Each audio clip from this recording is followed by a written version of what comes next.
have embarked on this downward course. Whether we believe in our capacity for self-government or whether we abandon the American Revolution and confess that a little intellectual elite in a far distant capital can plan our lives for us better than we can plan them ourselves. Conduit News Radio with Paul Harrell is on now. All right, ladies and gentlemen, welcome to the program. Thanks so much for being with us today, the intersection of conservative ideas and reality. We're building a liberty machine here. Good morning, everybody listening. Good morning, Arkansas. Thank you for listening. The telephone number, 870-275-9799 is the telephone number if you would like to contribute to the conversation today. We got a great show for you. Coming up at the bottom of this hour, we're going to be talking about a book about George Mason, who's, of course, one of the Founding Fathers, the Founding Father who gave us the Bill of Rights. That's the title of the book. His name is William G. Highland, Jr., and we'll be talking with him about his book. It was great, and there's some really good points in there, some stuff I didn't know. So we'll talk a little bit about that. Also, at the bottom of the next hour, State Representative Robin Lundstrom will be calling in on the program to give us her impression of the session. And so it's always great to have her on and talk with her. Now, let's start at the top of the headlines, though. We have President Trump yesterday going to the Panhandle of Florida. Oh, the Panhandle. We always are waiting on the Panhandle vote. And the Panhandle vote's in the Central Time Zone, or, a big portion of it. And so you're always wondering, their polls are going to close an hour after the East Coast polls close, the East Coast time zone, and the Panhandle. The Panhandle vote's not in yet. These are conservatives. Isn't it interesting, the makeup of Florida, and how the Panhandle feels like the South more so than, some other parts of the state. Isn't that interesting?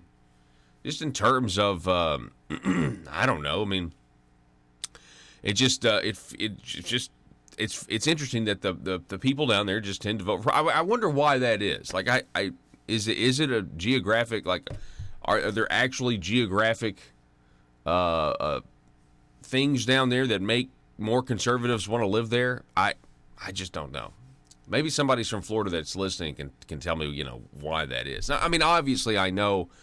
The rest of the state, you got Miami and, Orlando. You got bigger cities, and bigger cities are going to obviously attract, they're going to become more liberal, more progressive. Oh, by the way, you hear this word progressive thrown out there, and, sometimes people think, well, I mean, if you really go look up what an early 20th century progressive was, they really weren't for freedom. The left likes to co-opt the term progressive like they're somehow for freedom, but really all they're really for is to control everything except maybe, I don't know, I mean, I guess maybe 10 years ago, somebody on the left thought that they were fighting the good fight if they were fighting to legalize all drugs. And they say, and leave me alone in my bedroom, which, people on the, I mean, I know, in my opinion, people on the right, I have a very live and let live mentality. The left, I think, media, they misrepresent what they actually say. But in reality, though, the progressive mindset today is, they might be like, yes, legalize recreational marijuana. It's about freedom, but they want to control everything else you do, whether they use the environment as the excuse, whether they use, and a lot of times it is, right? You can't have a toilet that flushes this much water. It's got to flush this much water. You can't have a light bulb that uses this much energy. It needs to use this much energy. They want to control really every aspect of your life. They just want you to be able to get high while doing it. All right, Donald Trump was in Florida yesterday. And at this rally, President Trump mocked former Vice President Joe Biden, saying that foreign leaders presumably want him to win the 2020 presidential election so they can rip off America. Now, I think that's true considering we have these new, these resurfacing allegations about what China has given the Biden family, these sweetheart deals to the tune of $1 billion, but also the Ukrainian situation. Biden faces, this is from the Daily Caller, Headline: Biden faces renewed scrutiny over son's relationship to Ukrainian gas company. Hunter Biden was appointed to the board of directors of a Ukrainian company as part of an effort to recruit well-connected Americans while the company was under investigation. Then Vice President Biden played a role in pressuring Ukraine to oust the country's top prosecutor, Viktor Shokin, who was investigating the company. And then Shokin's successor initially ended the investigation into Burmese. And in order to do that, Joe Biden said that Ukraine wasn't going to get $1 billion that they were otherwise going to get. And Biden has publicly taken credit for that, by the way. And that brings me to this incredible website. You know, there is a website out there that is encouraging you in a tongue-in-cheek manner to vote for Joe Biden to be the next president of the United States. The website is joebiden.info. Oh man, look at that! Go ahead and take my face off there for a second. We got to see this website. This is incredible. If you're on the radio, if you're listening on the radio, you've got to go to joebiden.info. Okay, it is a parody website of Joe Biden, and it's hilarious. All right, so scrolling up, Joe, I want to read this at the top. Uncle Joe is back. Uncle Joe is back and ready to take a hands-on approach to America's problems. Joe Biden has a good feel for the American people and knows exactly what they really want deep down. He's happy to open up and reveal himself to voters and will give a pounding to anyone who gets in his way. Scrolling down, we have all of these meme video files where Joe Biden is creepily making little girls uncomfortable. And these videos cannot be, you can't really unsee these. Matter of fact, what's interesting is this website also has a clip from The Daily Show with Jon Stewart from 2015 where they did an entire segment on Joe Biden making young girls uncomfortable. This one right here is the one you can't really unsee. The one with this redheaded girl, and she is so uncomfortable. Look at this. And then why would you look at it on the right there with what he's doing with his hands? Why would you do that? Now, and then this, look, a grown woman down here at the bottom shakes his hand. This is Iowa at an Iowa restaurant, shakes her hand and then pats her on the chin. Yeah, I mean, and she recoils and jerks away. It's ridiculous. Okay, then scrolling down, Joe Biden's legislative accomplishments. In 1996, Joe Biden voted for the Defense of Marriage Act, which defined marriage between a man and a woman. The law also prevented states from recognizing same-sex marriages. For mass incarceration, Joe Biden authored and voted for the Violent Crime Control and Law Enforcement Act of 1994, which initiated the 3 strikes and you're out policy. Against abortion rights, in 1982, Joe Biden initially voted for a constitutional amendment which would have allowed states to overturn Roe versus Wade. Against school busing, for the Iraq War, for the death penalty and harsh drug sentences. Now, we're pointing this out. This website's pointing this out because, again, you got to think about a Democratic primary voter. They want to be full socialist, and they want, presumably, for the government to force all of us to give up all of our wealth and personal belongings, put it into one big pot, and divide it up equally. Or if we're talking about a Democrat primary voter. Joe Biden famously said of Barack Obama, scrolling down, quote, I mean, you've got the first mainstream African-American who is articulate and bright and clean and a nice-looking guy. End quote. Joe Biden about Barack Obama, January 2007. I mean, you got the first mainstream African-American who is articulate and bright and clean and a nice-looking guy. Okay. All right, Joe. Scrolling down even more, we've got more videos of Joe Biden making women and young girls uncomfortable. This one doesn't get enough attention. Do you see this one here? Look at that. What is he doing? And for those of you that are not watching this, his hand just keeps getting lower and lower and lower. I mean, it's terrible. And then you have for a full 28 seconds The former defense secretary, whose name escapes me under the Obama administration, his wife, you saw this one back when Joe Biden was facing that criticism from those grown women that came out and said, yes, he made me very uncomfortable.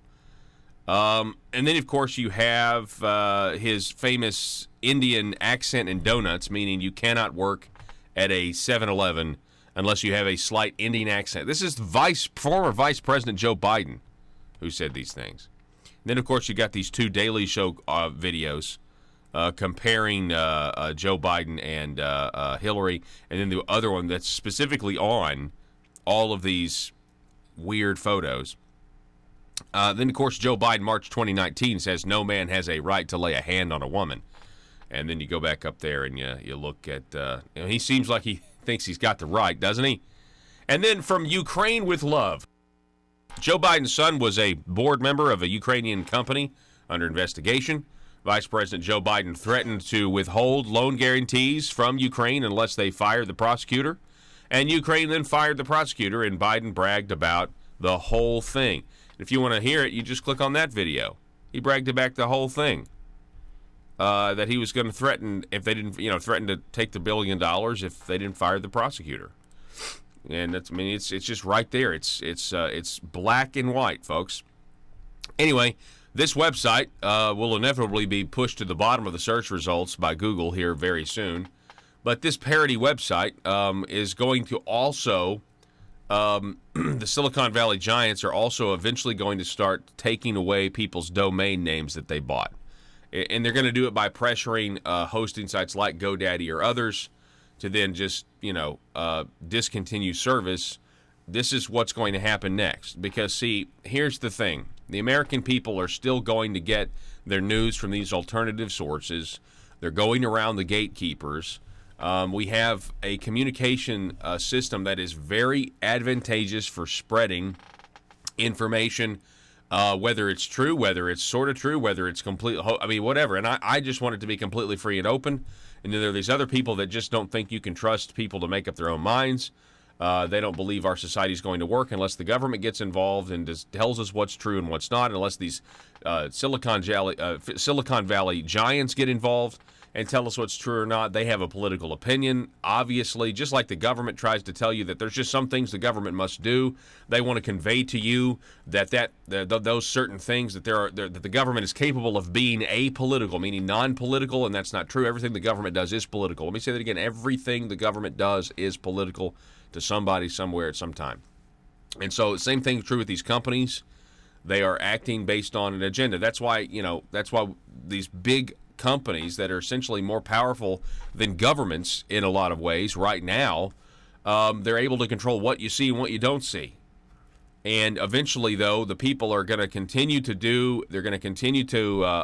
get around the Silicon Valley giants, whether or not it's the meme wars. The right can meme, the left can't meme. The right is memeing so effectively, meaning a picture. A meme is a picture with words on it. Very concise, right? Well, Facebook and Twitter, they're now having to develop software to read the text inside of a photo, right? In the past, they had, obviously they have the software, whatever you write on your keyboard and post, they can censor based on keywords and everything else. But just an image with words on it, they can't. And so now they're developing that software because people on the right are still getting their conservative message out, making fun of the left through comedy, through memes, and the left doesn't like it because the left knows that if you can make fun of somebody, if you can use comedy, that it's lighthearted, but it also gets people to think and potentially break this mold of only listening to everything that CNN tells you. So my prediction is they will eventually just go after the domain names themselves and completely eliminate the website. They're going to want you to have a license to even own a news website or to put it up. This is where it's going, and it's just an anti-freedom agenda because I think they realize that their opinions are actually the minority. And if you think about it, of course their opinions are the minority. These are the guys that go to these Ivy League schools, right? And they get in there and they think, you know what, Middle America just doesn't know how to live their lives. They're not smart enough. They didn't get the education that we had. They didn't see how Marxism can work. If you just look at that chalkboard, it can really work. We got to institute this new way of thinking, which is really an old way of thinking that's been tried, where millions and millions of people in the 20th century were killed because of it. And they're at the top of these companies, and now they want to censor. They can't win based on the merits of their ideas, because conservative ideas will trump them, no pun intended. And so they have to silence their opposition, which is why they burn Berkeley down when Ben Shapiro comes to speak, because Ben Shapiro is a logical guy. Conservative just wants to have a debate, and they don't like what he says. They have emotional reactions. Then they get violent. They want to silence. They don't even want you to speak. We're going to take a break. When we come back, we're going to talk about the House Judiciary Committee holding William Barr in contempt. We'll tell you about the political ramifications there and how this is all politics anyway.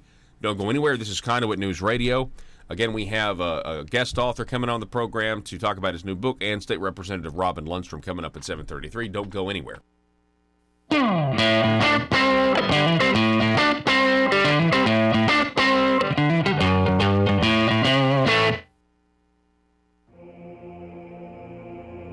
It's Conduit News Radio with Paul Harrell. Folks, it's that time again. We've got Senator Mark Johnson is on the phone with us. Senator Johnson, how are you, sir? I'm great. Good morning, Paul. Good morning to you, sir. Now, your District 15, remind everybody where District 15 is.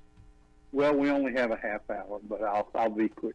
It is much of Faulkner County, excluding the city of Conway and the city of Bologna, the east side there. So I have north and south of Conway. I also have northwest and west Pulaski County, so I have part of Maumelle and all of the Ferndale area, and west Pulaski County where I live.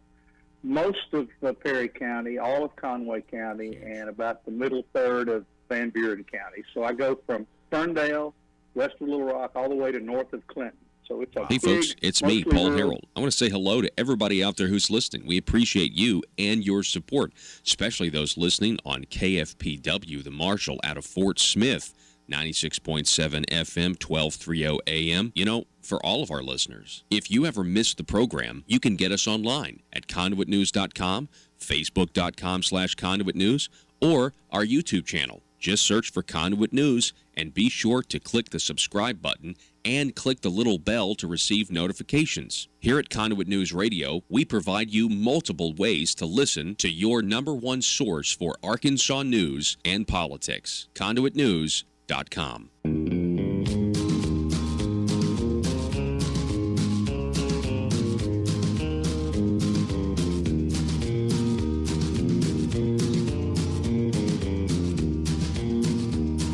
This is for all you big government establishment Republicans out there. Hope you're listening. I keep a close watch on these votes of mine. I keep my finger in the wind all the time. I vote big government, and you will pay with your dime. 'Cause every time I toe the line. You know, there's always an excuse not to shrink government. It's much easier just to toe that line. I find it very easy to be rhino blue. I find I'm not alone when failing to come through. Yes, big government, I'm a fool for you. 'Cause every time I toe that line. Legislative sleight of hand would be an accurate description. Or you could just say, they can't quit towing that party line. As sure as night is dark and day is light, I'll vote big government both day and night. And act like I'm shocked when it all comes to light. 'Cause every time I toe the line. You know, the phrase toe the line is the equivalent of toe the mark, both of which mean to conform to a rule or standard. You could also call it the status quo. Tax and spend, I'm always on your side. I love writing government checks that I cannot hide. Buying people's votes always turns the tide, 'cause every time I toe the line. The Oxford Dictionary word histories. The idiom toe the line, from an athletics analogy, originated in the early 19th century. I hope you don't watch these votes of mine. Hope you don't see through the lies and slime. 'Cause I plan on spending with your dime. 'Cause every time I toe the line.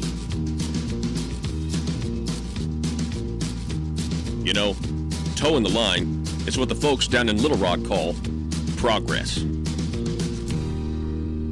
PHP Parody.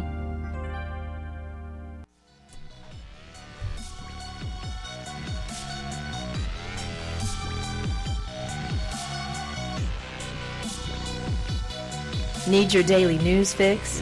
Don't forget to tune in to Conduit News Radio with Paul Harrell. Congressman Jim Jordan, who started the Freedom Caucus, he is from Ohio, ripped into the Democrats yesterday for holding Bill Barr in contempt. This was probably the most exciting thing that happened. Take a listen to this. Gentleman's recognized. Bill Barr is following the law, and what's his reward? Democrats are going to hold him in contempt.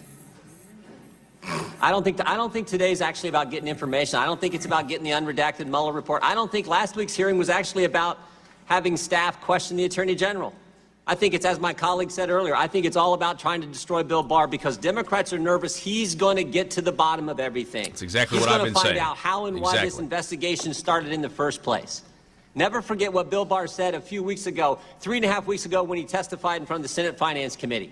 Said a lot of important things, but he said four very interesting things. First, he said there was a failure of leadership at the upper echelon, term he used, upper echelon of the FBI. We all know that's the case.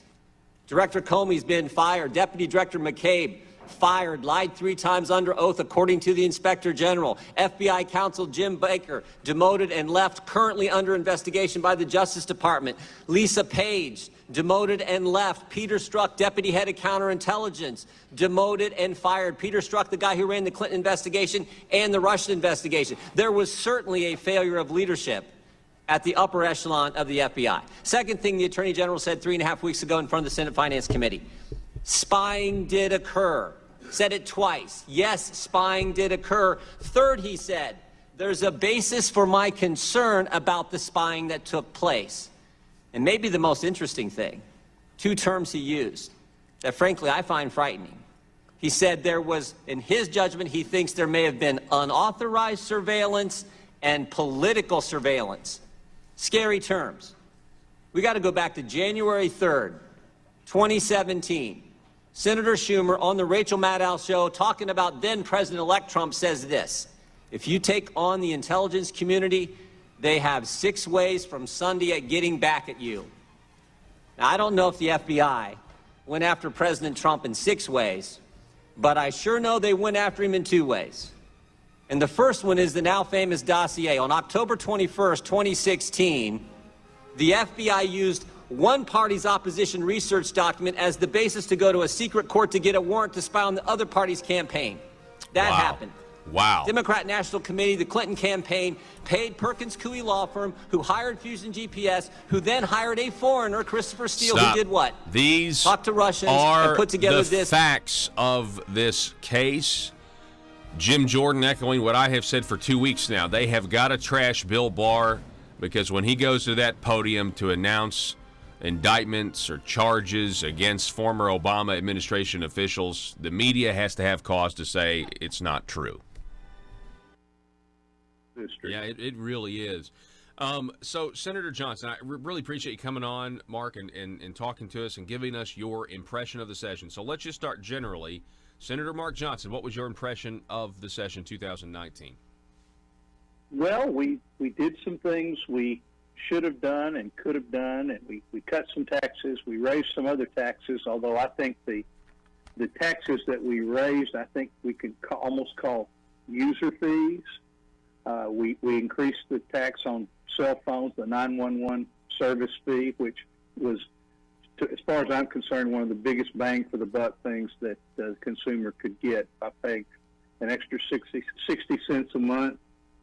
It could potentially save your life with the modern technology related to 911. We reduced income taxes. We did raise highway taxes, and we also referred to the voters an opportunity to raise them even more. And I actually believe, talking to people, at least in my district, that people are going to support that.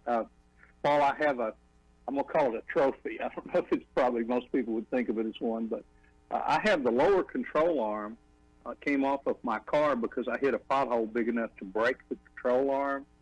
And I got to thinking how much gasoline tax I would have to pay to equal the cost of the repair on that lower control arm. So it's a reminder to me that not taking care of our roads costs as well as taking care of them. So I believe we did the right thing in that regard.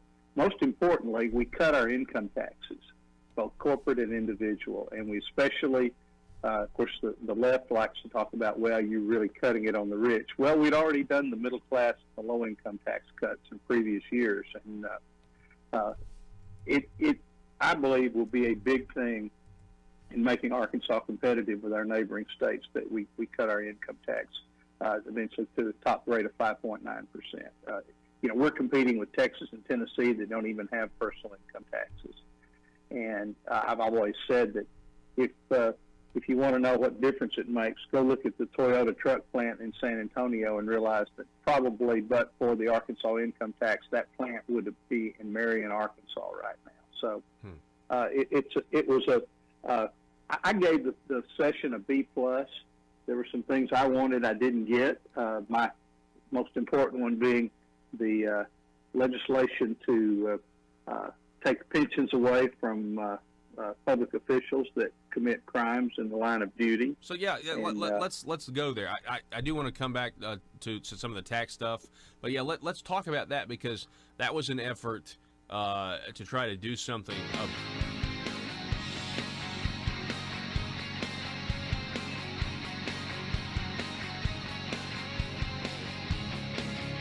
The intersection of conservative ideas and reality. Conduit News Radio with Paul Harrell. Hello, folks. Welcome back to the show. Welcome back to the program. Thank you so much for being with us. Hey, I know this audience. I know it's a very intelligent audience. I know you guys know a lot. And, you probably know a lot more than the average person when it comes to the events surrounding the founding of this country. Whether it be the founding fathers, whether it be the framers of the Constitution. But we still don't know everything that we should. Matter of fact, there's so much history surrounding it, I think you could spend a lifetime studying it and still discover new things, new truths about the men who came together and risked their lives and their fortunes and their sacred honor in order to establish this country. And so that's why this book, it's a book called George Mason, the founding father who gave us the Bill of Rights, is so interesting, and it's something you need to check out. The author of the book is William G. Highland, Jr., and he joins us on the phone right now. Mr. Highland, welcome to the program. Good morning. Thanks for having me. Absolutely. So let me just start with why you decided to write this book about George Mason. What's so important about George? I mean, you don't hear about George Mason that often.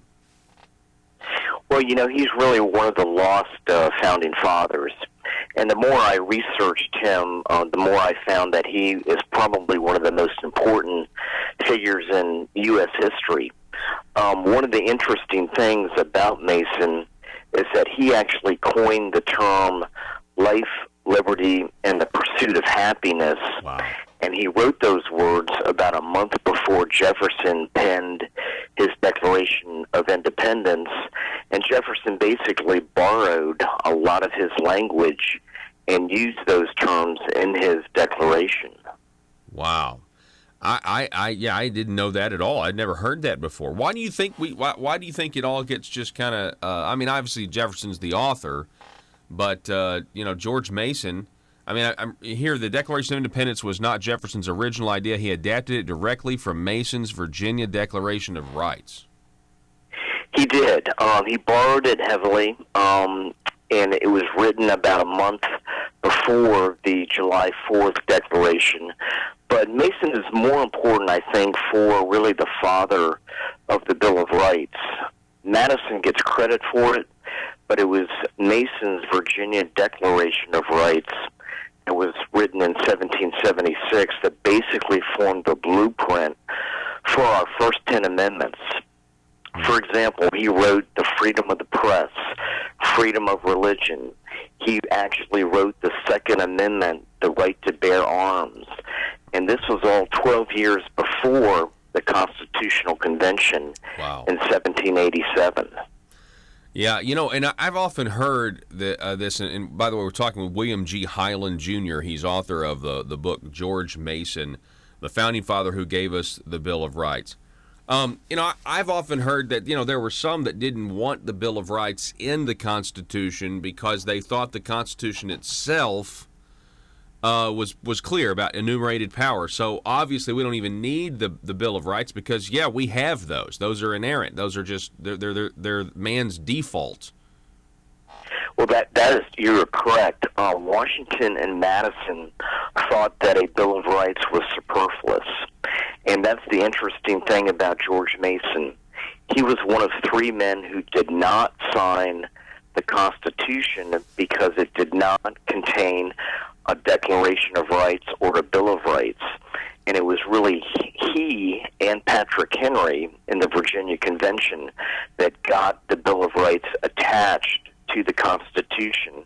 And actually, he should be given credit for the Bill of Rights. But it was Madison and Washington who were against the Bill of Rights at the convention.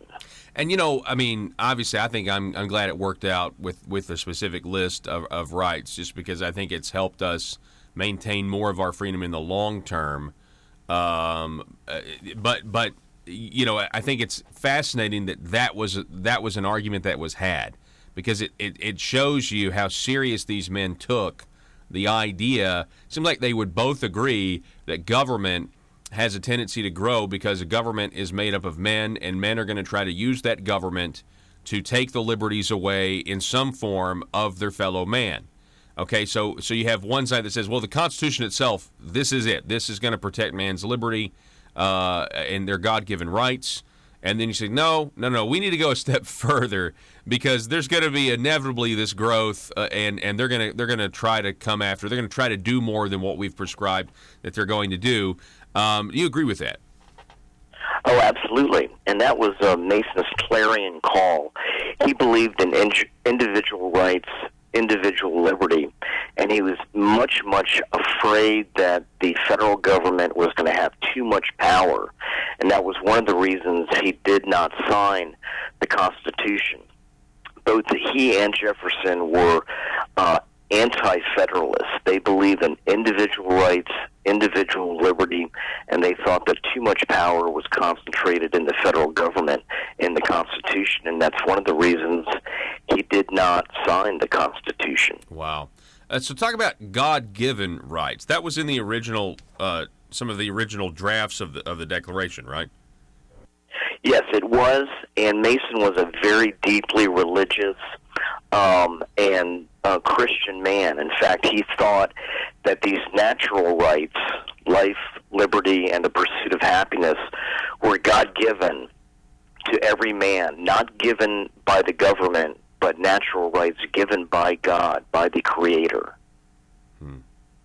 I think a lot of our, from what I can tell, and I love, Jefferson, and I love, some of these other guys, you hear about, Benjamin Franklin. It seems, though, that our culture seems to promote now the least religious of the founding fathers and framers. Do you notice that? Yeah, I really agree with you. Really, religion has been taken out of our schools, really out of society. But these men, these founders, were deeply religious people. They were deeply religious men, and they really believed that these rights were God-given by the Creator.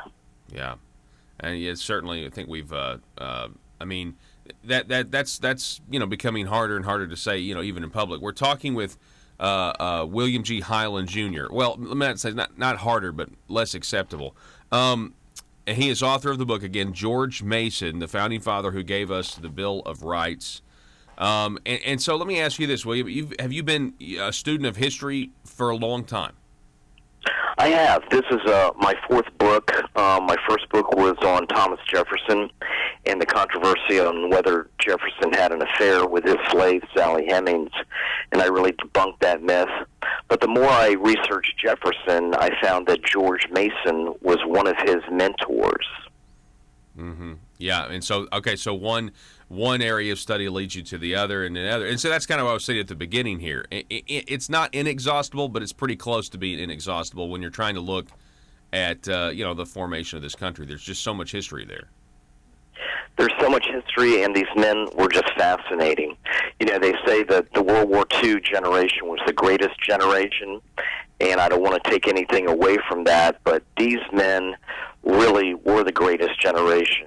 They were smart, they were prescient, and the Constitution is a living document that lives 250 years in the present and in the future. Mm. Now, when you say, let me explore this, because at least in the politics of today, if you say the Constitution's a living document, that is somehow used to say that it's changing, right? Whereas it's funny because I grew up, I'm a Christian, and I've heard all my life that the Bible's a living document, but that actually means the opposite. It means that man is essentially the same at heart, and the Bible's truths, continue to say the same thing. You know what I mean? So when you say living, you just mean it's still the law of the land today, right? It's the law of the land today, and it's subject to different interpretation. But I think most of the judges look at the original intent of the Founding Fathers, and that's what courts should look at. One of Mason's major contributions to our federal government is the separation of powers. He believed in a judiciary, an executive, and a legislative, and all three were equal branches of government, a check and balance on each other. Do you think right now,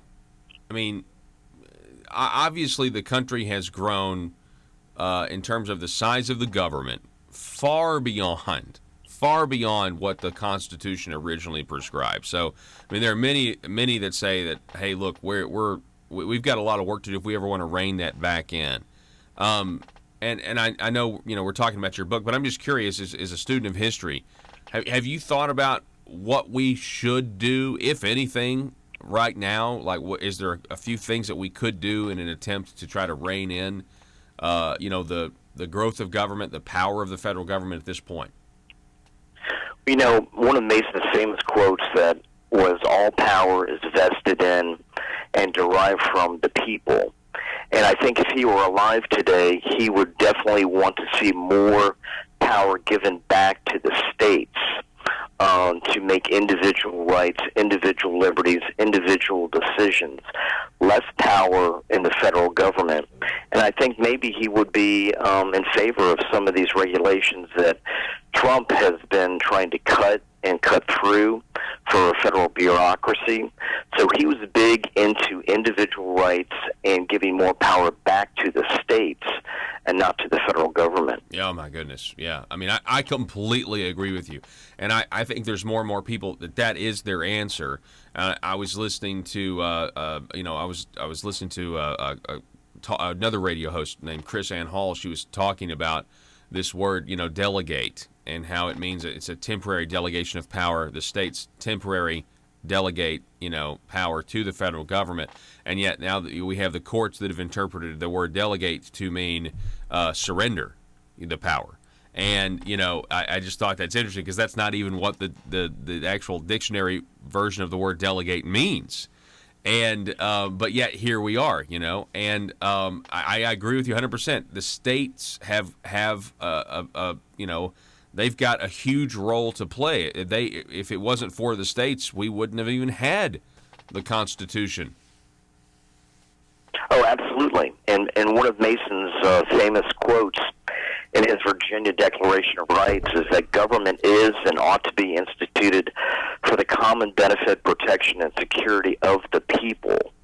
So he believed that government was formed for the benefit of the people, not vice versa. And he was big into individual liberty, individual rights, and states' rights over the federal government. Yeah.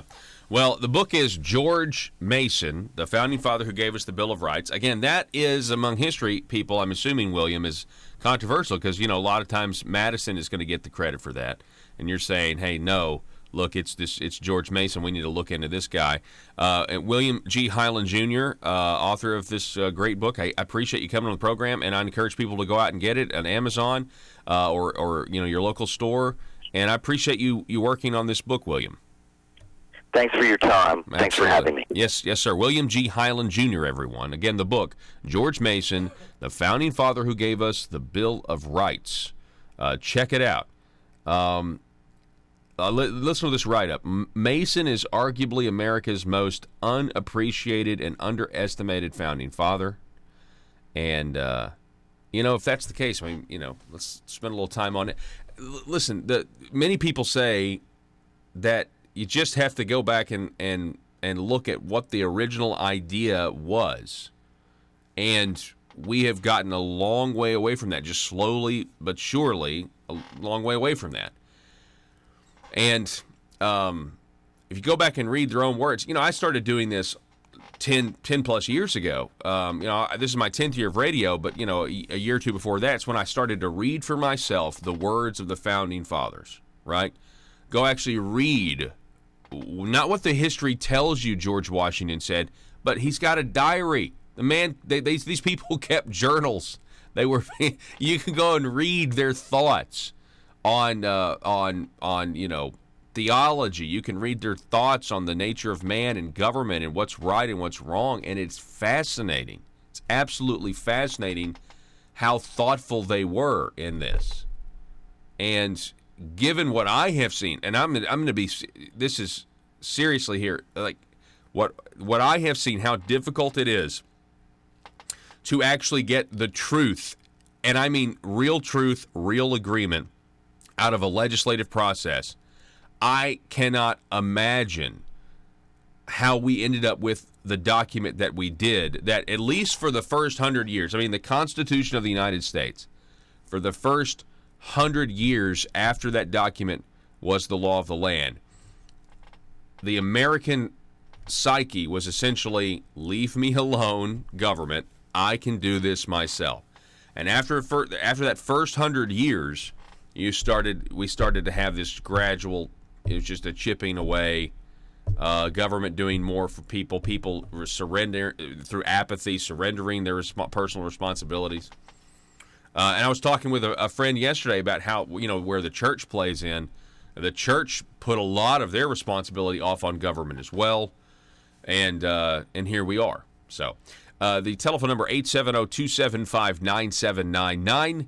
Thank you so much. Sound off. I'd love to hear what you have to say in the Facebook comments or YouTube comments. It's facebook.com/Conduit News, or go to the YouTube channel and search for Conduit News. Back in a moment.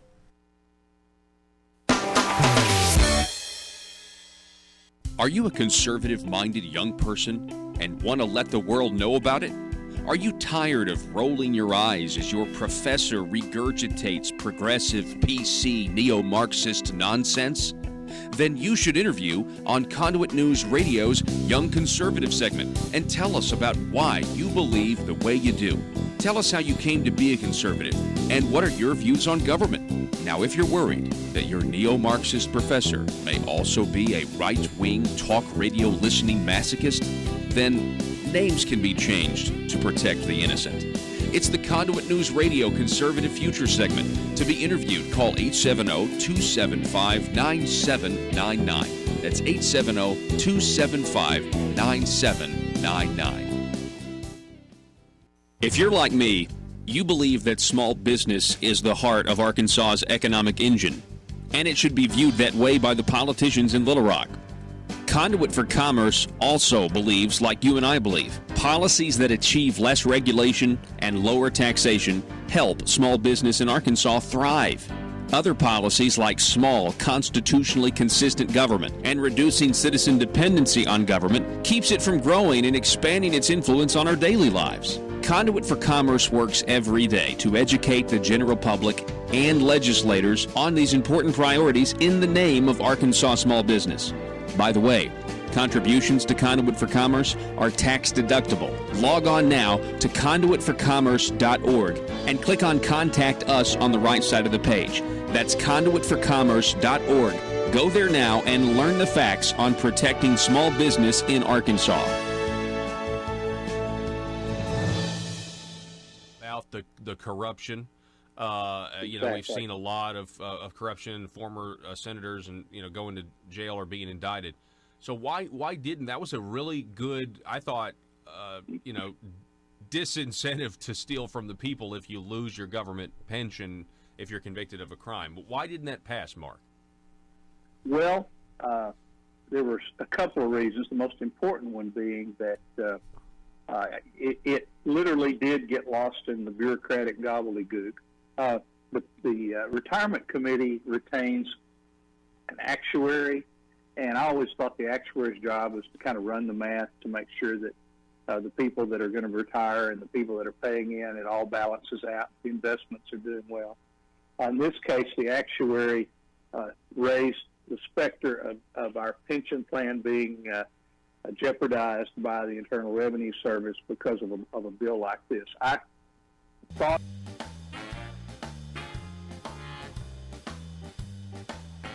exposing the truth and everything the Marble Palace establishment keep trying to cover up. It's Conduit News Radio with Paul Harrell.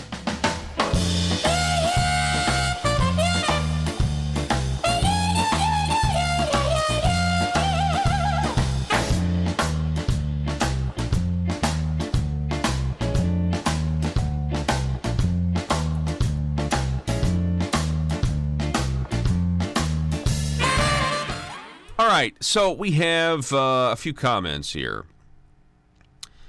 Amy on Facebook writes, one of my friends told me that he thinks the reason that the Democrats want to see the completely unredacted Mueller report is so they can see if they are under investigation by seeing if they are in the sealed indictments because grand jury testimony is sealed during ongoing investigations. That's an interesting theory. So the idea is, there may be a lot of people on that Judiciary Committee in the House that have participated in some of this other stuff that, in the DOJ and everything else. I mean, that's, who knows? And, we don't know what we don't know, and it's kind of, honestly, it's quite fun to speculate. But the fact of the matter is, and go to this headline here to actually wrap this up. The Department of Justice is saying this now, quote, no one will force the Department of Justice to break the law. The Democrats want the completely unredacted Mueller report. William Barr has released a report for certain Congress people to see that is still redacted, but not as redacted as the one he released to the public. And not one Democrat has gone in to see because they don't want that. They want the grand jury testimony. But you can't have it because that's against the law. Okay? You can't have the grand jury information because it's against the law. And grand juries are one-sided. I mean, this is you convene a grand jury and the prosecutor is calling people and it's just trying to give his side as to why they need to indict someone and bring charges against them. And so all these witness testimony, they want the witness testimony. Now, the most practical thing, Amy, honestly, is that they just want to get the grand jury testimony so that they can then embarrass and harass everybody that spoke in front of the grand jury and try to connect it to Trump in some way to bring out more stuff, more maybe stuff that's embarrassing or controversial or whatever, That's the obvious answer there. But could they also want to see if there were... I saw this article the other day where we now have the FBI had unclassified documents about Christopher Steele, the former British, MI6 agent, that were essentially saying that Hillary Clinton was some way involved here, like this was that they knew this was they wanted to get this in front of the FBI because the client needed it to be seen before the 2016 elections, November 8th, 2016. And that was in the unclassified FBI documents about Christopher Steele and some testimony or some interview. Then the FBI comes back and classifies that. We don't want you to see it. We don't want you to know that we have the guy who has talked to investigators who has said now, hey, look, our client really wants this Steele dossier we want this information out there before November 8th. And this was in October. Matter of fact, I know exactly where this article is, and I'm going to pull it up right now. But it's an Amy, I mean, you raise an interesting point. There's no doubt. Here we go. Christopher Steele made damning pre-FISA confession, FBI retroactively classified. Former British spy Christopher Steele made a stunning admission during an October 11, 2016, so almost a month before the election, meeting with Deputy Assistant Secretary of State Kathleen Kavalek.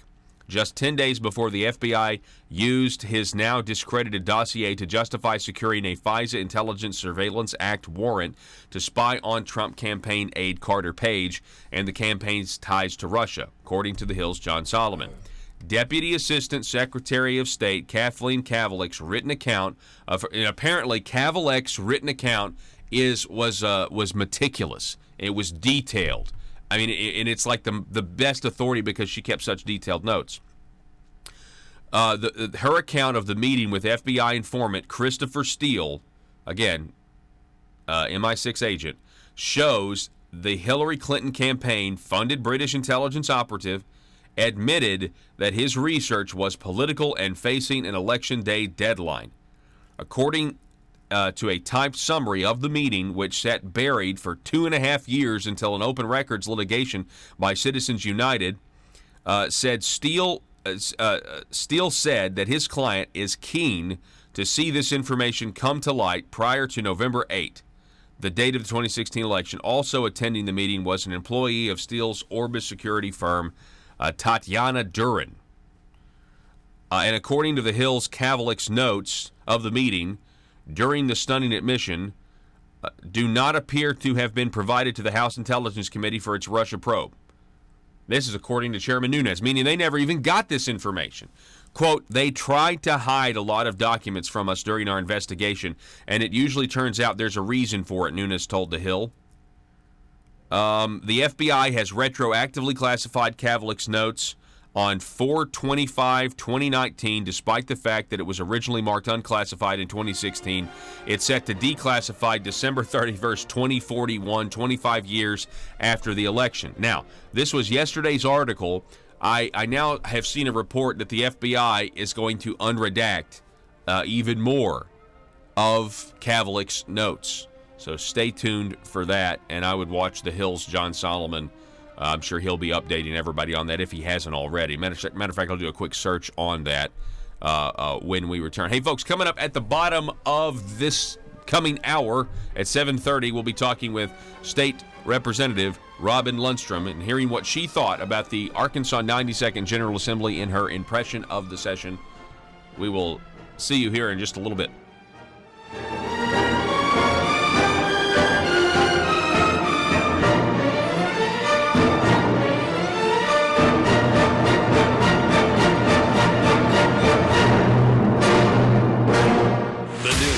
Talk of Northeast Arkansas. This is News Talk 101.3 FM and 12:30 AM KBTM, Jonesboro, an EAB radio station. At the time it was bogus. I think it's still bogus, and I plan on continuing to fight for this. As a matter of fact, there are over 20 states, I forget the number keeps growing, that have done something similar to this. And I simply plan on bringing it up. As a matter of fact, this Friday, we have an interim study committee meeting of retirement committee, and we're going to talk about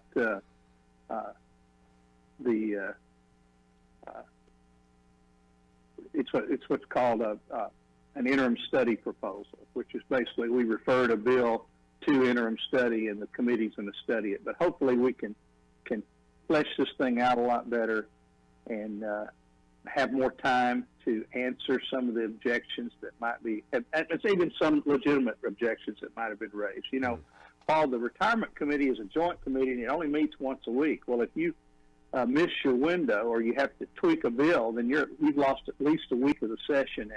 And I found myself at the end, after agreeing to make my bill one of the, or part of my bill, I actually split it into two parts, part of my bill to be part of the agreed bipartisan leadership effort on ethics, which I think was reported in the paper. Only about half those bills passed. So we had our work cut out, and on that issue, and for a number of reasons, I'll take my share of the blame for it. We didn't get it done, but I'm not giving up on this one. I sent it to interim study. We're going to study it until we get it passed. You know, it's good. It's good that you're not giving up on that. I found the charging of Medicaid provider Basil or is her name. You know, she was recently charged, pled not guilty, by the state of Arkansas, and I saw that in the paper. And then I also saw that the Demgas reported that she was testifying before a Senate committee like 6 weeks ago. And I thought to myself, wow, we still do have what appears to be a corruption problem out there, and we need to keep pursuing this. So I'm glad that you're not going to give up on that, and I know you would. I know this was a priority before the session. We're talking with Senator Mark Johnson. This is his impression of the session, 2017. Now, I'd like to go back on taxes because I'd like to ask you a question on that. I understand, the arguments from those that voted for the gas tax increase, that voted for the continuation of the half-cent sales tax that's set to expire, or referring it to the people. I understand the argument. Roads were bad. We got to have money. They're going to get so bad that it's going to cost even more to fix them. I understand that. This conversation, though, was had, from what I can tell, without any legitimate discussion of finding savings elsewhere. So address that, and also if you could answer, do you think that when it's all said and done, fiscal year 2020, fiscal year 2021, do you think the people of Arkansas will be paying more to the government than before you guys had your recent session? Well, Paul, let me answer it this way. I think in the short run, we're going to see some things that we're paying more to the government, but I think in the long run, we're going to start seeing some things kick in, including the 5.9%, where we're paying less to the government. Now, part of that is going to be because simply the economy's doing well, and we have some triggers that can allow things to other revenue sources to start to phase out. Of course, the grocery tax is pretty well gone. I'd like to see it completely gone, and all my friends that like the 1/8 cent conservation tax, I don't think that was good policy in the first place to put that in the Constitution. Even though good things are done with it, I think that we should take that off the groceries too. I don't think there should be any tax on groceries at all, and we should implement that as soon as we can. Bottom line to your question, I think that we're in the middle of something, and I think it's something that the rest of the General Assembly needs to step up to. Yes, we've done the things on the tax side, and I hope in 2021 we start doing some things on the spending side. Okay. We did. There is and that's the thing. I mean, yeah, we've got. We just had a tremendous month of April, and of course that's when people pay their income tax. But the revenue projections were way up. The actual revenue was way above projection in April, which shows that thank you, President Trump, for the tax cuts nationally. The economy's doing.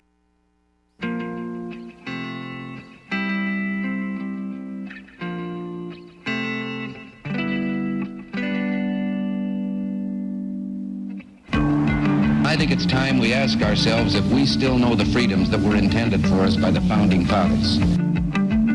They seem to be in full-scale retreat from spending cuts and are talking about raising people's taxes again. And I have only one thing to say to the tax increasers. Go ahead, make my day. If we lose freedom here, there's no place to escape to. This is the last stand on earth. Those who would trade our freedom for security have embarked on this downward course.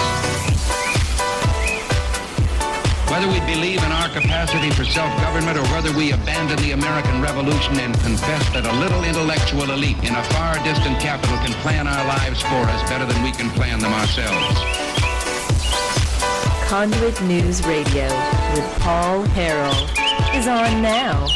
Hello, Arkansas. Hey, who's ready to start paying that internet sales tax? Anybody out there ready? It's going to start here in July, so you better make your tax-free purchases while you can. You want to save some money. Let's see, what else do we have here? Who's ready to continue a half-cent sales tax, a statewide half-cent sales tax that I guess that you'll be paying, right? That you'll be paying that on the internet as well. So who's ready to continue that? Coming up in 2020 when we'll vote on whether or not to let it sunset or not. It was scheduled to sunset, but the politician said, no, we want to make sure that you know that it was scheduled to sunset. And we want to make sure that you really want it to. Or do you really want it to sunset, this half-cent sales tax? Who's ready to pay about, what is that, $290 million is what that would be. Who's ready to pay 3 cents more at the pump? 6 cents for diesel, starting in October of this year. You guys ready to pay that tax increase? Man, just thought I would remind you guys. In a world where, taxpayer money appears to be the opium of legislators, these are the taxes we will be paying soon to feed the addicts. Telephone number 870-275-9799. If you want to contribute to the program, welcome to hour number 2. Coming up here at the bottom of the hour, we'll be talking with State Representative Robin Lundstrom, who it's always great to have her on. We'll be asking her about her impression of the session. Matter of fact, Robin Lundstrom, on all 3 of those bills that I just mentioned, I believe she voted against all of them. Which is a good thing. So we'll be talking to her. Did you guys hear, real quick, I have to get this in because I've been meaning to get it in for like several days. Joe, I know you saw this because I texted it to you. Alexandria Ocasio-Cortez did an Instagram.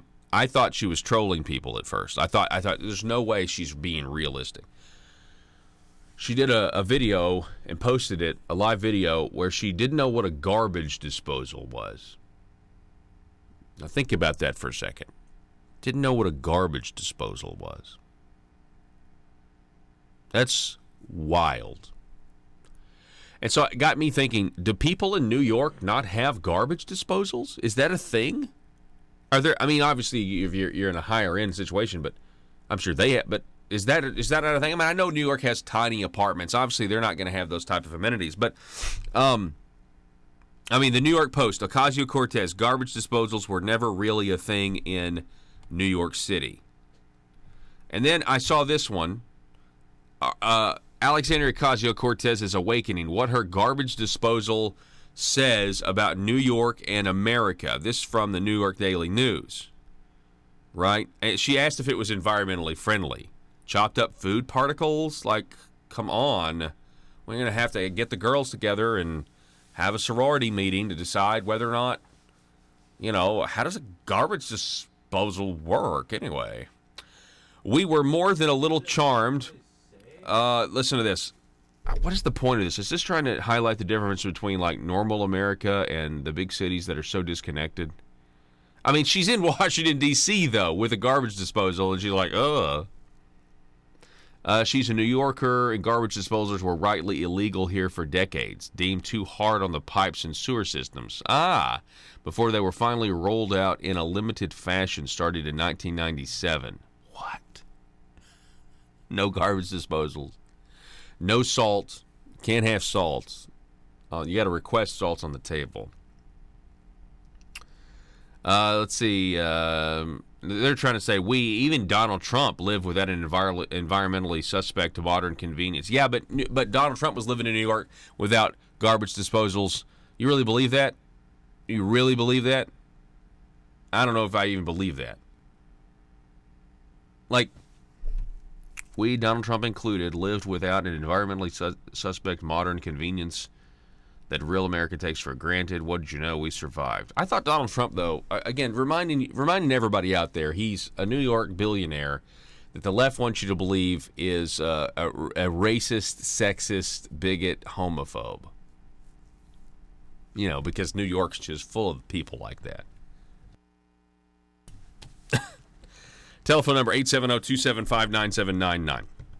Yeah, I think that right there. I mean, when I, back in 2010, is it 2010, a guy by the name of Rick Crawford was running to flip the 1st District of Arkansas red for the first time since Reconstruction.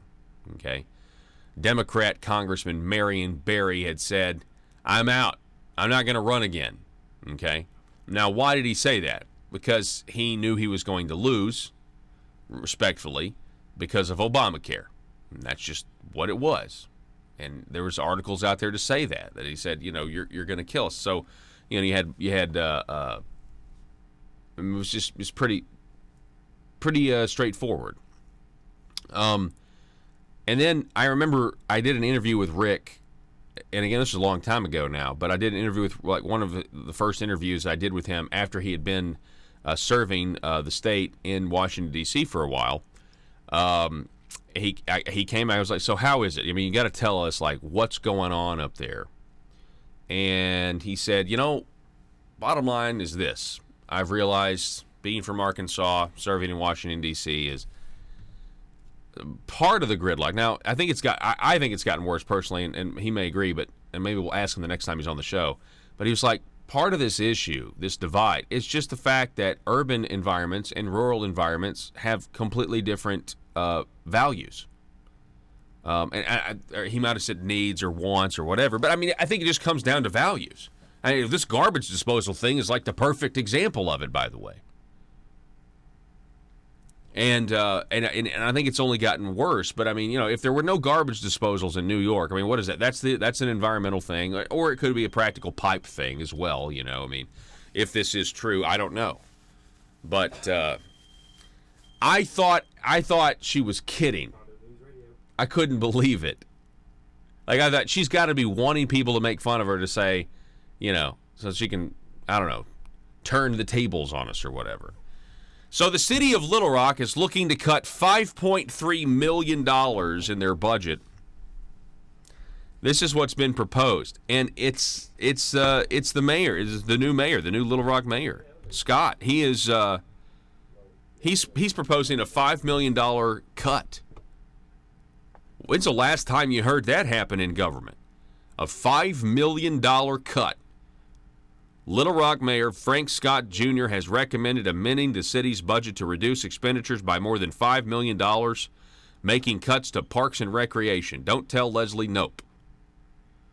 Parks and Recreation Department. That's a bold move. That's a bold move in a progressive city like Little Rock that I'm sure loves their bike trails. I don't know if they have bike trails, but I'm assuming they've got a lot of bike trails.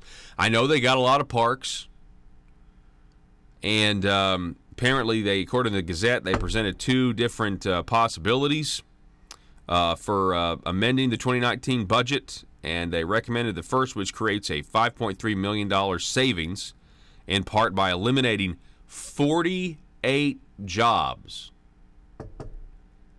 48 jobs.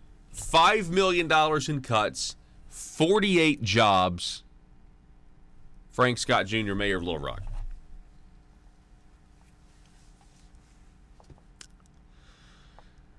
I mean, I could hope that the state of art. Could you imagine if this is the city of Little Rock? Could you imagine if this were Governor Hutchinson saying something like this?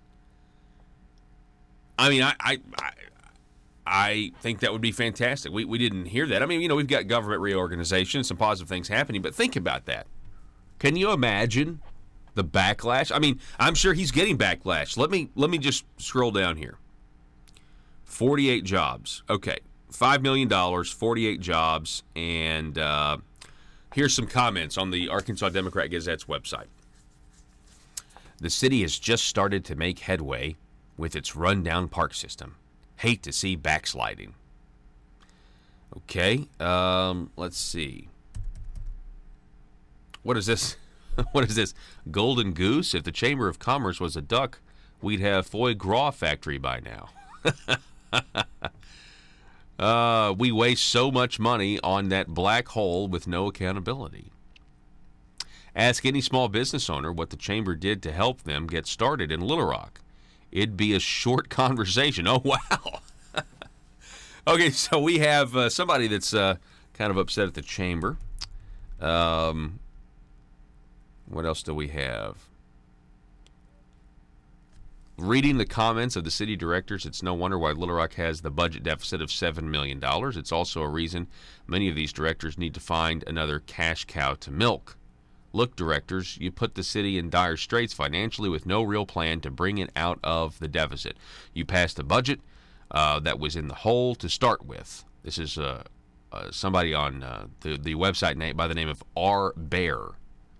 You passed budgets that allow city personnel costs to grow to 75% of the budget, a figure far out of line with most cities the size of Little Rock. Then Mayor Scott comes in with some rational fiscal sense. You gripe and complain. It's no wonder this budget is out of touch with reality because most of the board is out of touch with reality. Wow. All right. So not as much criticism as you would expect, but this is what you're going to see. Anyway, the bottom line is, so I mean, why not? Why not cut? Now, obviously, if the city's got a budget, if they're running a deficit, then that makes your decisions a lot more pressing, right? And here in Arkansas, generally in Arkansas, we've talked about this before, we have something that keeps us from running a debt. I mean, we can sell all these bonds and go into debt, and that doesn't count. So that's a problem. And bonds are just, future tax increases. But we have something called the Revenue Stabilization Act in Arkansas that keeps you from running a yearly deficit. So we can't spend more than we take in. But what that also ensures is that whatever comes in that's extra is going to be spent for the most part. So whatever comes in that's extra is going to be, in the category. So the Revenue Stabilization Act, you got a Category A, Category B, a Category C. And so you got categories, A and B. These are like, we're going to fund these as the money comes in. These are the priorities. It's just a priority list. And then so you've got this other stuff that has been approved to do.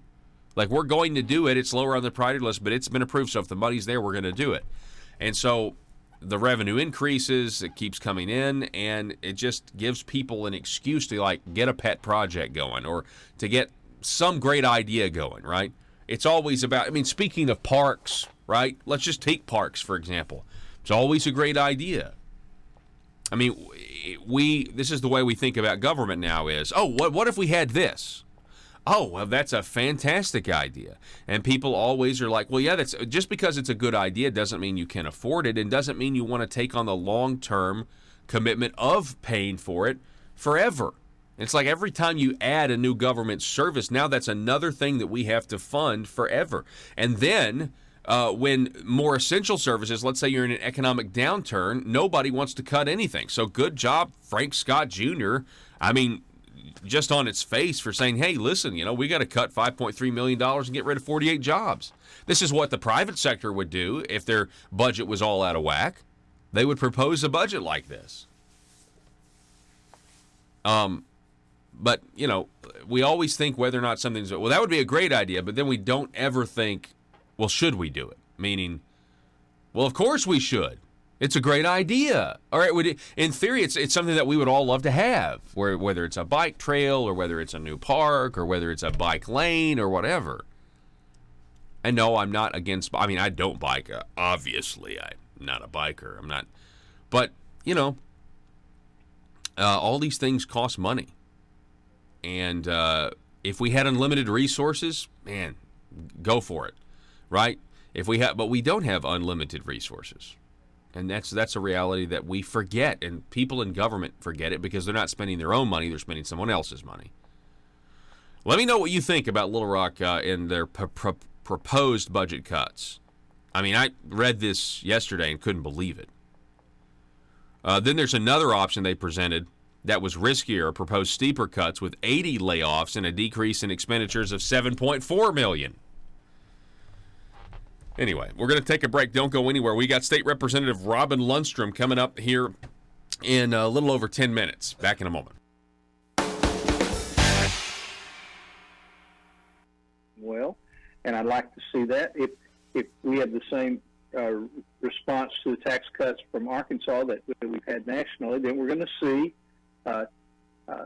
plenty of revenue to run the state, and we can start cutting some spending. I mean, some real things. And I'm not, and I don't expect a huge amount from this, but I do believe we will see some savings from the governor's transformation.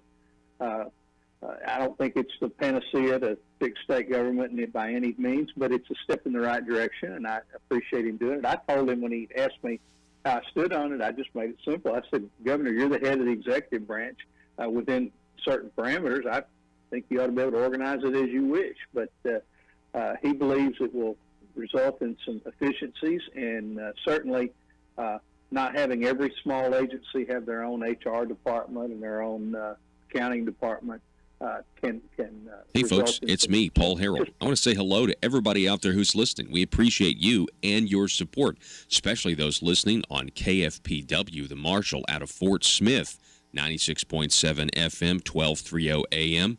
For all of our listeners, if you ever missed the program, you can get us online at conduitnews.com, facebook.com/conduitnews, or our YouTube channel. Just search for Conduit News and be sure to click the subscribe button and click the little bell to receive notifications. Here at Conduit News Radio, we provide you multiple ways to listen to your number one source for Arkansas news and politics. ConduitNews.com.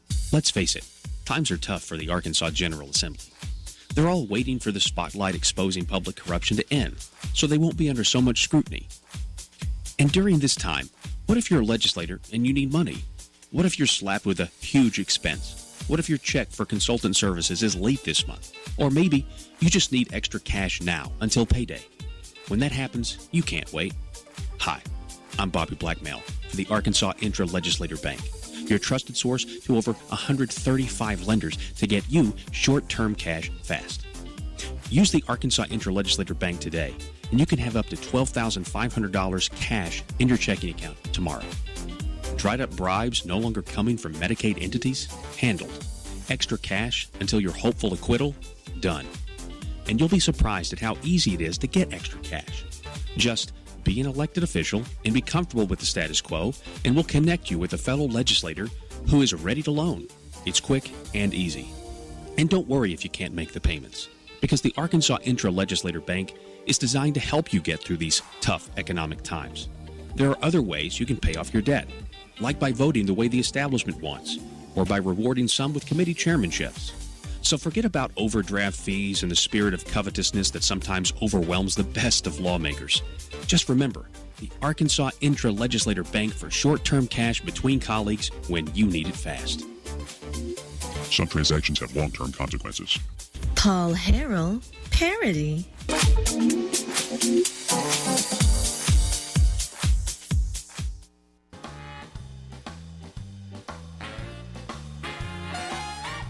Determined to drain the swamp in Little Rock, it's Conduit News Radio with Paul Harrell.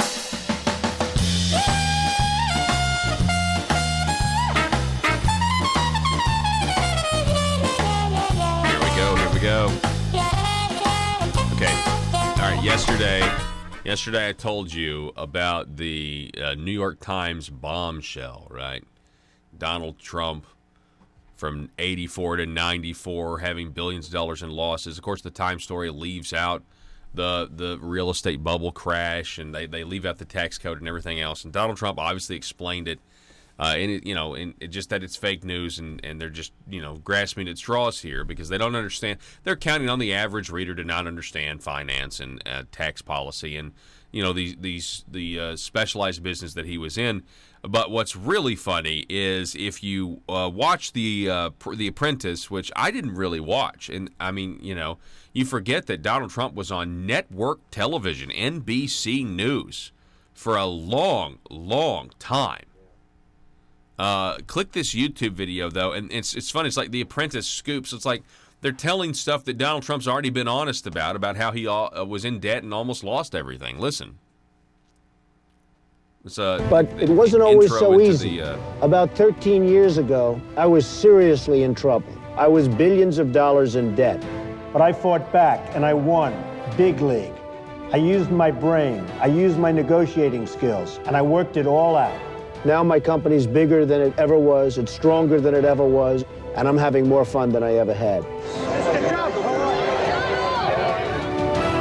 I've mastered the art of the deal and have turned the name Trump into the highest quality brand. And as the master, I want to pass along my knowledge to somebody else. I'm looking for The Apprentice. This is incredible. And what was that, from 2005? Was that from 2005 or something? That is nuts to me. Don't you know the radical left thinks that he is the biggest traitor in the world? I mean, this is what just dawned on me. I'm sitting here watching this. I'm like, wow. I mean, this guy was allowed to go on television. NBC doesn't let just anybody go on television. You have to be one of them to go on television, right? You have to, tip your hat, right? But if you understand that, like they went to Trump because he was a brand, and you know what? They assumed he was a liberal. I mean, he used to be a liberal. But if anything, what it shows you is that what being a liberal was in the 80s, or even in 2005, isn't what being a liberal is now. Things are, changing so fast. But don't you know that there were plenty of these celebrities and elites and even the left and people in government that knew who Donald Trump was and watched The Apprentice and thought it was interesting, and they're like, yeah, man, this guy's cool. He's one of us. And, he's Donald Trump. He's an entertainer and everything else. And now that guy is president of the United States. And he is not on their side. He sees what they're doing. He knows what's right and wrong. And one of the reasons he knows what the left is doing to this country is so wrong is because the guy's businesses, say what you want to, largely depend on a healthy middle class to go to his casinos, or to stay in his hotels, or to, play golf when they're on vacation. And you got to have a healthy middle class to be able to do that. And so when he sees these things like NAFTA, which is something that I knew nothing about, no one covered it. You never heard anything. Conservative outlets as well, like nobody knew just how bad NAFTA was for the American worker. And now more people know than ever. And speaking of we're hoping that a trade deal happens with China. I know Wall Street is. Right now, you can't count on anything the press says, like the deal's off, the deal's on. Trump's scrambling. You hear this one headline this morning, Trump is scrambling to try to get a deal with China. It's like, really? How many times are you just going to underestimate literally everything the guy's trying to do? And almost rooting for, for just complete failure. All right, anyway, we're going to take a break, and we're going to be right back here with State Representative Robin Lundstrom. She's going to give her feelings about the Arkansas 92nd General Assembly and her impression of the session. Back in just a moment.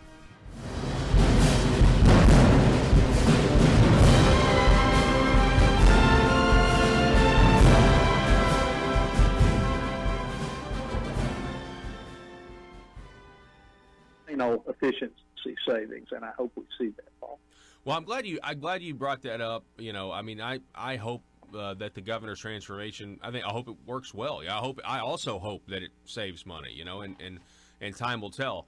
I'm also, glad that you brought up the record revenue, because that was one, and I know hindsight's 2020, Mark. We're talking with Senator Mark Johnson. I really appreciate you coming on. I know hindsight's 2020, but when I saw that there was $125 million over projection. I think it was like a total of $958 million for the month of April, but that was $125 million over what they had anticipated. I thought, well, the gas tax increase, 3 cents, 6 cents, was to raise $95 million, and here is $125 million. And I thought, wow, I know you can't necessarily, we didn't know that was going to happen, but there were some people that said, we can pay for our roads if we'll just take the revenue increases and kind of pay as we go. Well, but you have to have a stable amount of highway revenue, and that's considered special revenue. And the general revenue that you're referring to, it's the stuff that can go more up and down. It fluctuates more, and sometimes those revenues have been below projection. So, yes, you're right. And Paul, while I know I'm old-fashioned in this regard, I would like to see us have people that drive cars or buy cars, and Tint your ride with Arkansas's #1 tint shop for quality and service. Super Tints on Nettleton in Jonesboro. A Super Tints tint job is going to make your car look cooler. It's going to insulate your ride from the outdoor elements, keeping it warmer in the winter and cooler in the summer. A Super Tints tint job will give you the privacy that you deserve, whether you're driving down the road or parking out in public. Plus, Super Tints window film will protect your interior and your skin from those harmful UV rays. Call for quotes and to book appointments. 870-933-TINT. 870-933-TINT. Tint your ride today with the tint specialists that have over 30 years of combined experience. Super Tints on Nettleton in Jonesboro. Super Tints uses the absolute best window film. We're talking Lumar film. And because of that, a tint job from Super Tints is guaranteed not to turn purple, not to crack, and not to peel off your window. Call for quotes and to make appointments. 870-933-TINT. 870-933-TINT. That's 870-933-8468. Tax burden on the people.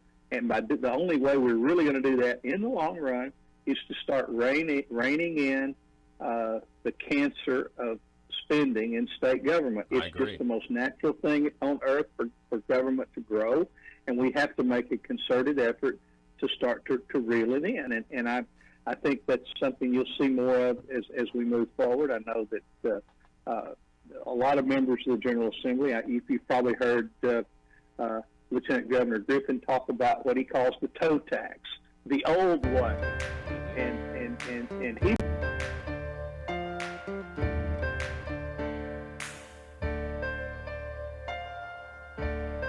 Bringing you your daily dose of truth. It's Conduit News Radio with Paul Harrell. Sorry about that. We had a little bleed over from we've got literally like all these different systems talking to one another. So for our online audience, you guys kind of had two different streams of audio playing for a second there. So apologize for that.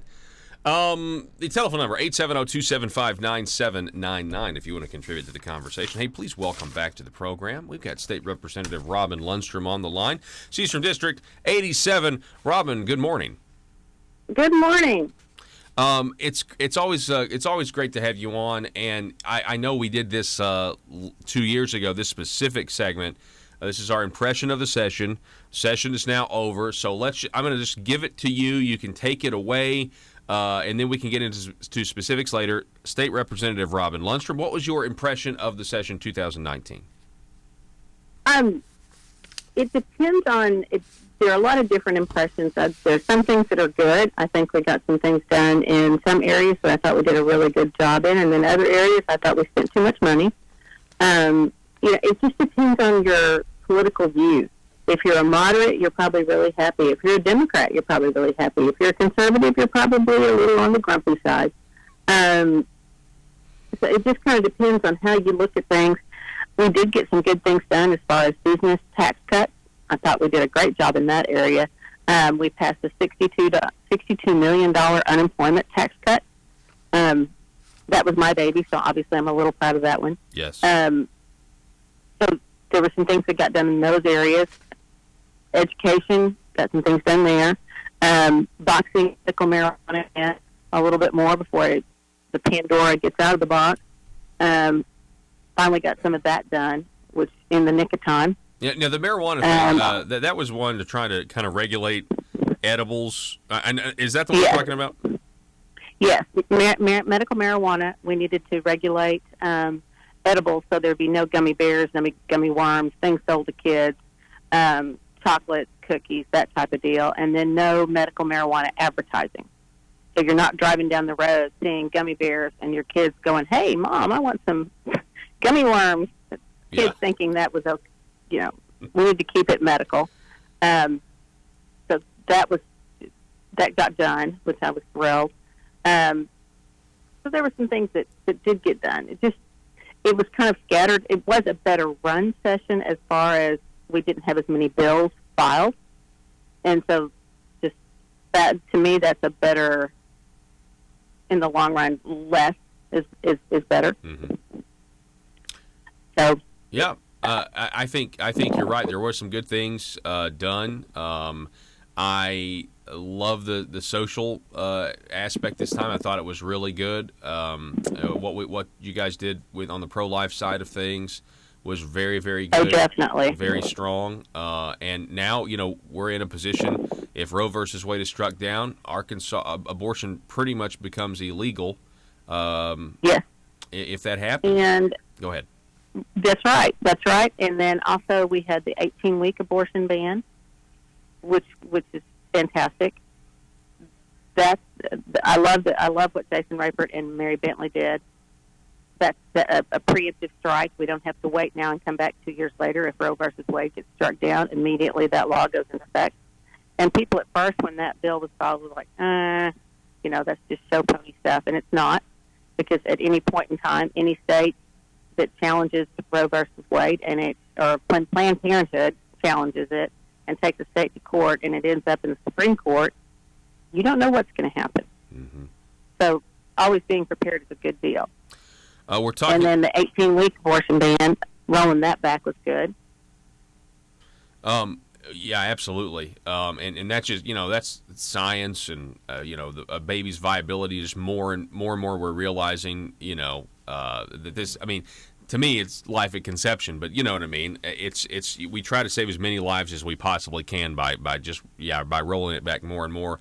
And I know you agree, and I think Arkansas is such a pro-life state, and I'm very thankful in light of the fact, Robin, that we have, New York and North Carolina and these other states who are taking the opposite approach on this issue. It's good to be in Arkansas because our leaders are saying, no, that's not what we believe in. We believe in life. That's right.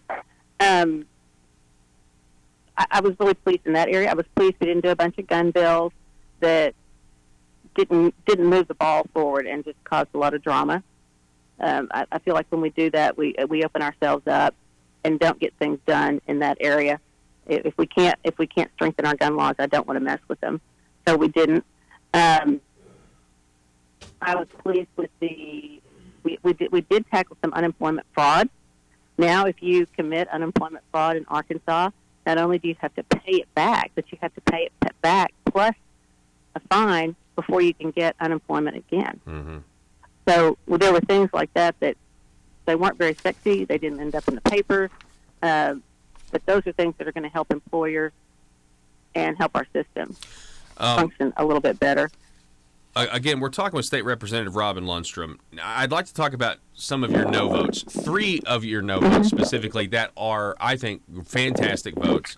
You voted against the internet sales tax, which is more money from the people to the government. You voted against the gas tax increase, which would have been more money from the people to the government, and you voted against the levy of a 0.5% sales tax that's set to expire to go back to the people to make sure they want it to expire in 2020. So, voting against all of those big revenue takers from the people, how did you come to the conclusion, State Representative Robin Lundstrom, that this was a bad idea? Well, we have plenty of money in Little Rock. We just need to spend it wisely. And I think in some areas we do, in some areas we don't. We just don't need to take any more money from the people. And on the internet sales tax, there's just got to be a better way to do this. there were some things in that bill that we definitely needed, but it was one of those things that they put all the good stuff in and then one bad thing. Mm-hmm. And it still wouldn't have made it. It still wouldn't have made it a yes vote for me. Internet sales, I get it. It's coming. It's already here. I would rather have lowered the sales tax altogether and made the internet sales tax part of it. But we don't need more taxes. We just need to spend what we have better. So I've got the budget numbers up in front of me, and we have a huge budget. We just also have some big budget crunchers, and education being one of them, higher education. I'm not saying we need to stop spending on those things, but we do need to spend more wisely in what we do. So where we do spend our money. Yeah, I completely agree with that, and I think there at some point in the future there needs to be maybe a more serious conversation about spending. Meaning, if you had to have the $95 million from the gas tax or the 100, whatever it is, maybe try to find that in saving somewhere else. But let me ask you this, because I've been asking everybody this: do you think when it's all said and done after this session, at least for the next few fiscal years, that the people of Arkansas are going to be paying more money to the government than they were before? I do think we are in some areas. Now, when you cut taxes, you're not going to be paying as much. Well, income tax are good. I think we needed to do that. I think that was a promise that we made, and we needed to do. Now, do we need to tighten up some loopholes? Yes. There have been loopholes. Good lobbyists over the last 30 or 40 years have found loopholes and have made those loopholes. We need to cut some of those things out. I think we're about it even. Going back to the spending cuts, I want to talk about that, or going back to what the government has. We have $7.1 billion of revenue. Wow. So we could, just a spending cut of maybe 1%, we could put that towards highways. So there's ways to do that. And I also like what Asa did on the transformation. Mm-hmm. We don't need that many government department heads. So I think he was moving in the right direction on that. And that's going to make it easier to do some spending cuts in the future. So there's a way to do that. There's a way to do that. Yeah, I mean, I like the idea of the government transformation, that the governor came up with 100%. I hope we see the results of that. I hope the results are good, and it's certainly going to be waiting to see that. But I guess that's the. I guess my question was, it would have been one thing if we would have gone to the people and let's just first of all, let's back up. Let's talk about the income tax cut. That was great. That was a great thing that the governor proposed. And I supported it. Mm-hmm. It was a clean bill, right? And it was just like, hey, we're going to take the income tax rate and we're going to take it from 6.9 to 5.9, over the next couple of years. So that was really good. Yep. And then it's like, well, we're gonna raise the gas tax, essentially get the amount of money that we just lowered the income tax, and then comes all of these other revenue generators as well. So right, I would have rather just cut the taxes and let it be at that, and then made a 1% spending cut and put that towards highways. Take the casinos up on their offer, and taking all the taxes from the casinos, put that towards highways. Mm-hmm. There were other plans out there that just didn't get chosen, and that's how the process works. I mean, you offer your plan, and the body chooses the plan that they want to choose. Mm. That's how the process works. So we're talking with State Representative Robin Lundstrom. There were two things that kind of happened towards the end of the session, and one of them was the sanctuary cities bill of Senator Gary Stubblefield. It was kind of controversial. It was really the left kind of came out in full force. The Democrats saying this is wrong. Some people saying I think one of your colleagues on the floor, a Democrat, said this was unchristian. To do this, but you guys held strong, and you decided to say, listen, if there's a sanctuary city that pops up in Arkansas, we should be able to defund it. That's right. Well, it shouldn't pop up now, because we know ahead of time It's illegal. It's illegal, period, to have a sanctuary city. We don't need sanctuary cities in this country. I think we don't need to fund them at all. If you have a sanctuary city in your state, you don't need to get any money whatsoever. No state money, no federal money, period. So sanctuary city just says, bring all the illegal criminal individuals here. That's wrong. I didn't think it was that controversial at all. I thought it was appropriate and good timing, and off we went. Yeah, and you know, it was an example. I agree. To me, it's just a no-brainer. To you, it's a no-brainer. But you know, the media, they certainly the mainstream media, they were covering it the way they were, and I just thought it was a good example of you know, the Republican Party, especially at the last minute when it could have been easily, you know, tripped up with a snag. And there were some procedural maneuvers attempted to be made by State Representative Charles Blake to try to stop it, because they all knew we were running out of time, and yet, you know, the governor signed it. It all went through. So it was a really good, I thought, really good, you know, moment for the state as a whole, and also in light of the fact, I don't know if you remember, but Robin, right after that, the news broke that, you know, the Homeland Security had a plan to take a lot of illegal immigrants and then just dump them off in sanctuary cities, and so that was going on at the same time. So it was just a really good move by you guys. Now, there was another thing that happened towards the end of the session, and I'd just like to get your take on how that played out. You had the Senate, which is, according to, I'm told, House members, the lower chamber down there. The Senate votes on the DHS budget that includes funding for Arkansas Works Medicaid expansion, and 30 minutes later, we find out that a judge had struck down the work requirements, and then you guys the next day were expected to vote on it, and it didn't pass for about 24 hours, and then it did. Anyway, what are your thoughts on how all that worked out? I've never been a private option supporter. That's no surprise. The only thing I've ever liked was when we added the work requirement. To me, that work requirement, and it was such a softball work requirement. Show up for 20 hours a week and get amazing insurance. Sign me up. So to me, that was, I can't believe the judge struck it down. And also, people left the program because they had to work. Excuse me? That to me, and it wasn't asking people to work that were stay-at-home moms or elderly or disabled. It was people that were able to work, and it was a very tightly structured group of folks that could work. So it wasn't a heavy lift for those folks. So I'm glad that we're challenging it. I think that's going to be overturned. Yeah. And we'll be able to keep that component, and I think that's a good component. I think we need to do more of that. Well, the one thing I do agree with in the program, other than maybe moving everybody to Medicaid and then start making more requirements. Yeah, you but know, we don't have much options. That's an expensive program to work, and that's the one program that's probably more difficult on our state budget than any other.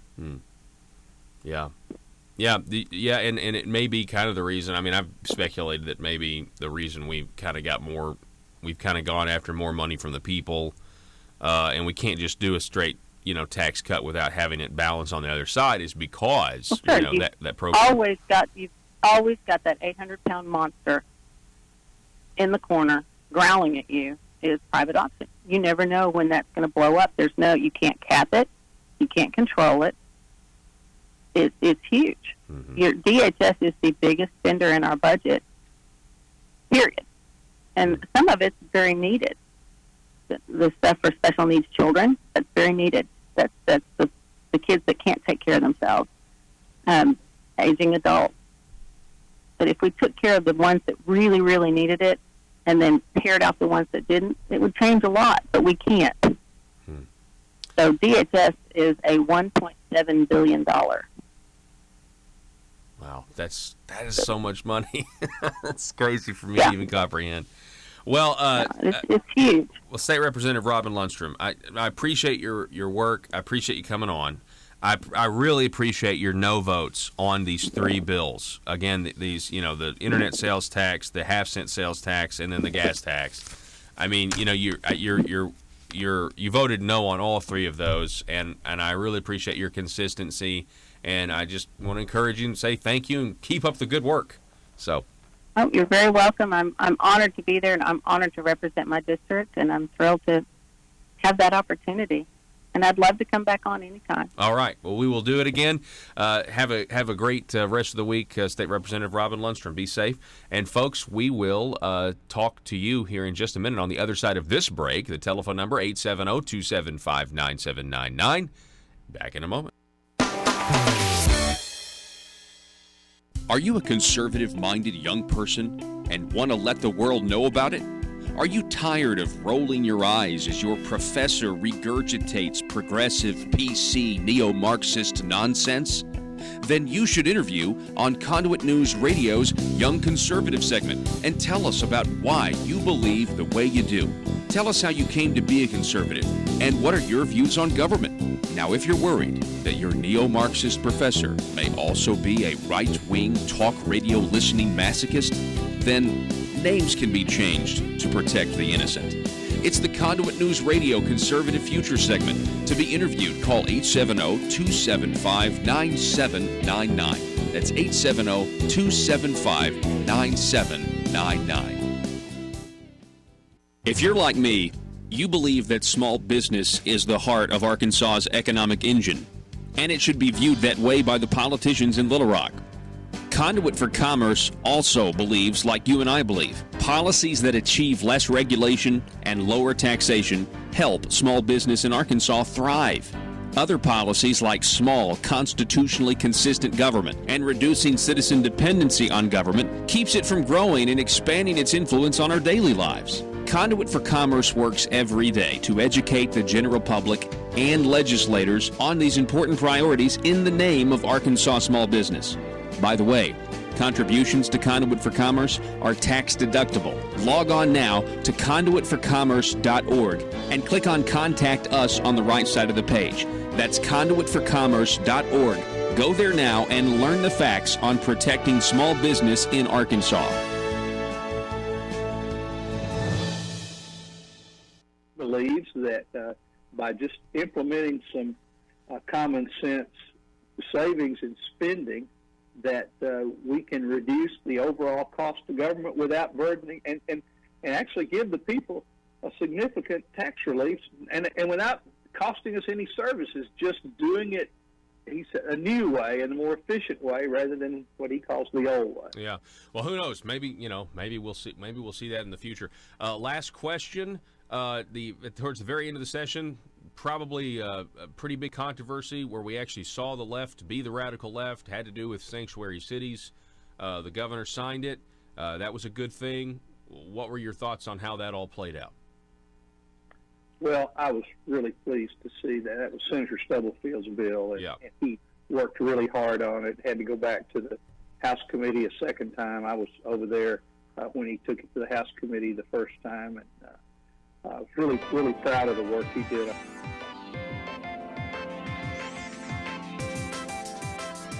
Conduit News Radio with Paul Harrell is building a liberty machine. Find out more at conduitnews.com.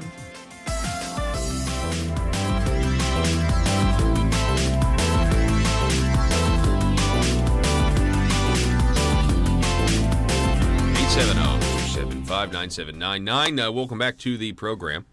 From what I can tell, I mean, we keep doing these impressions of the session, and I really appreciate everybody coming on to do them. I appreciate all of their different perspectives, points of view. But it's important to try to get to the bottom of exactly from an economic standpoint. Now, I want to know about the social issues. Yes, I want to know about all of that. That's great. Domestic issues, great. But I want to know about spending, and I want to know about tax increases. Net tax increase, revenue neutral, net tax cut. Got to be able to agree on the definitions of words and phrases if we're going to accurately, attempt to get to the truth. Like, right, we got to know that we're talking about the same thing. So when you say we cut taxes, okay, is that true? Right? Well, yeah, it is. If you're just saying, well, the income tax went down. Well, then you gotta. But can you say that you raised taxes? Well, yeah, you can say that if we're just talking about the gas tax. You raised taxes. Or if you're just talking about the half-cent sales tax, you voted to potentially raise taxes if we vote for it. Or whatever, right? And so because of that, because you can, and hear me, because you can say both, then you have to then say, well, what is it? Is it more money from people, less money from the people, or the same? And so then you come outside of individual pieces of legislation and you have to look at the big picture. And that's when you get to a phrase called the net tax burden. So did we increase the burden on the people? Did we leave it the same? Or did we provide them net tax relief? Relief is the operative word. And from what we can see, if you're using the Department of Finance Administration's numbers, it appears that it is a net tax increase, which is what that's why I was trying like day in and day out to talk about, in the context of Arkansas, the definition of words and phrases, because I was just trying to get to this point where we agree on what the definition of words and phrases are. And net tax increase, net tax cut, or revenue neutral, I don't know if the other side's going to have different definitions of what that is, or if they're going to have different numbers. But if you just take what the Department of Finance Administration has, and you add up and do the math, and you subtract what the tax cuts are and add what the tax increases are, it's pretty clear to see for anybody. And again, stay tuned to Conduit News. We're going to be having detailed updates for exactly what those numbers are. So, real quick, do we have any more of this Jim Jordan speech? Yeah, we do have just a little bit more time. Jim Jordan on the impeachment of or the finding of contempt by the House Judiciary Committee of William Barr. We didn't get through his entire speech last hour. Let's pick it right back up. That this is all about politics and not actually about William Barr, but trying to discredit him. Because they know William Barr is coming with potential charges for former Obama administration officials. Go. This salacious, unverified document that became the basis to get a warrant to spy on the Trump campaign. They did it. And when they went to the court, they didn't tell them important things like who paid for it. They didn't tell them that Christopher Steele had already told the FBI and the Justice Department that he was, quote, desperate to stop Trump. And they didn't tell the court that Christopher Steele had been fired by the FBI because he's out talking to the press. They did that. And second, just last Thursday, New York Times story, FBI sent investigator posing as an assistant to meet with the Trump aide in 2016. FBI sent someone in, pretending to be somebody else, to talk with George Papadopoulos, who was with the Trump campaign. You know what they call that? It's called spying. They did it. They did it twice, and who knows how much more. And what I know is Bill Barr has said he's going to get to the bottom of it. And think about the term he used again. This is important. Political surveillance in the United States of America. I will not yield. Think about that term. He's going to get to he said he's going to put a team together, going to investigate all this. This is critical. And never forget the guy who ran this investigation, Peter Strzok. Ran the Clinton investigation, and then launched and ran the Trump-Russia investigation. Never forget what he said. Trump should lose $100 million to zero. Yep. We need an insurance policy. It was really good. Told Lisa Page, don't worry, Lisa. You got to discredit Trump. William Barr. This is what Bill Barr wants if you're the Democrats, because of what's coming. As my colleagues have said, Arkansas. This is the House. We'll see you tomorrow for Johnny Cash Friday. Be safe.